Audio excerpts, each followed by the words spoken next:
जब एक छोटा सा मुल्क पूरी दुनिया को झुकने पर मजबूर कर दे तो सोच लीजिए कि आलमी ताकतें खामोश नहीं बैठेंगी। तेल की जंग के बाद शाह फैसल अमेरिका और इसराइल के लिए सबसे बड़ा खतरा बन गए थे। अब वक्त आ चुका था कि फैसल को रास्ते से हटाया जाए, लेकिन सवाल ये था कैसे। 1974 में शाह फैसल दुनिया भर में मुसलमानों के हीरो बन चुके थे। मुस्लिम ममालिक को मुआशी और सियासी इत्तेहाद की दावत दी, फलस्तीनी मज़ाहमत को बराह रास्त सपोर्ट किया। फैसल कहा करते थे, अगर मुसलमान मुत्तहिद हो जाएं तो दुनिया की कोई ताकत हमें गुलाम नहीं बना सकती। ये जुमले अमेरिका और इसराइल के लिए ऐलाने जंग थे। CIA की खुफिया रिपोर्ट्स बता रही थीं कि अगर फैसल मजीद चंद साल हुकूमत में रहे तो तेल मगरब के लिए हमेशा ब्लैकमेलिंग का हथियार बन जाएगा, इसराइल का वजूद खतरे में पड़ जाएगा, अरब दुनिया में मगरब मुखालफत जज्बात नाकाबिले कंट्रोल हो जाएंगे। इसराइल के वजीर आजम ने अपने करीबी साथियों से कहा, फैसल जिंदा रहा तो हमारा मुस्तकबिल खत्म है। फिर हुई महल के अंदर साजिश। उधर रियाज के शाही महल में भी खामोशी नहीं थी। बादशाह सऊद के बेटे और कुछ शहजादे फैसल से नाराज थे क्योंकि फैसल ने उनकी शाहाना अय्याशियां खत्म कर दी थी। यूं महल के अंदर एक खुफिया महाज खुल गया। दुश्मन सिर्फ बाहर नहीं थे, अंदर भी थे। एक रोज फैसल ने अपने करीबी साथी से कहा, मुझे मालूम है कि मेरे खिलाफ खेल खेला जा रहा है, लेकिन अगर मेरी जान फलस्तीन के लिए कुर्बान हो जाए तो ये सस्ता सौदा होगा। फैसल को यकीन था कि उनकी जान खतरे में है, मगर वो पीछे हटने को तैयार ना थे।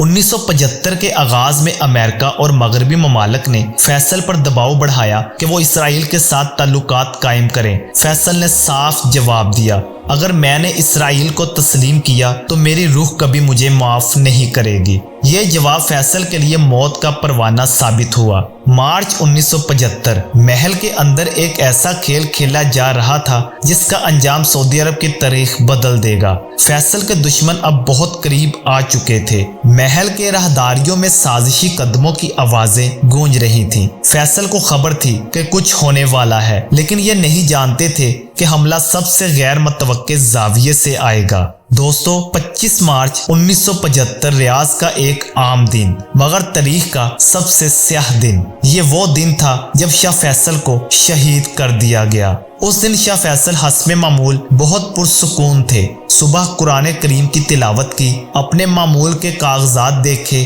और वुज़रा के साथ मुलाकात का शेड्यूल बनाया। वो अक्सर कहा करते थे, जिंदगी और मौत अल्लाह के हाथ में है, अगर मेरी मौत फलस्तीन के लिए लिखी गई है तो मैं खुश हूँ। फैसल शाही महल में वुज़रा के इजलास के लिए जा रहे थे। महल के गेट पर फौजी गार्ड्स खड़े थे, अंदर दरबारी मुंतजिर। हर चीज आम दिन की तरह थी।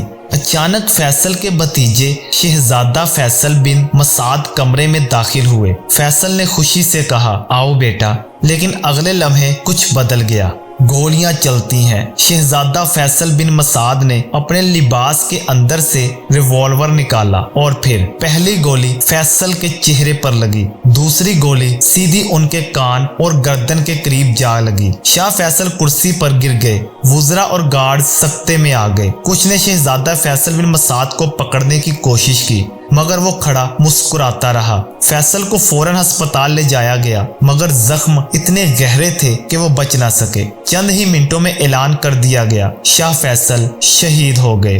कातिल कौन था? यह सवाल आज तक गूंजता है। क्या शहजादा फैसल बिन मसाद ने जाती इंतकाम में ये कत्ल किया, या वो किसी आलमी साजिश का मोहरा था? कुछ कहते हैं कि इसका भाई लीबिया में एक मुज़ाहरे में मारा गया था, इसी का गुस्सा इसने फैसल पर निकाला। कुछ मौरखीन का मानना है कि यह कत्ल दरअसल CIA और मुसाद इजरायली एजेंसी की खुफिया साजिश थी, क्योंकि फैसल अमेरिका और इसराइल के लिए सबसे बड़ी रुकावट थे। शाह फैसल के जनाजे में लाखों लोग शरीक हुए।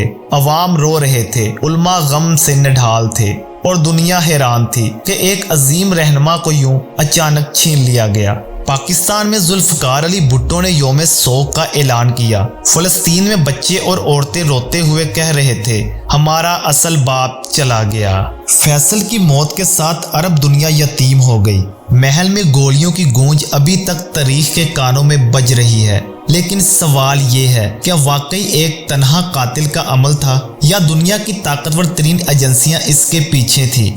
یہ سوال آج تک جواب مانگ رہا ہے۔ مزید انفارمیٹیو ویڈیوز کے لیے سبسکرائب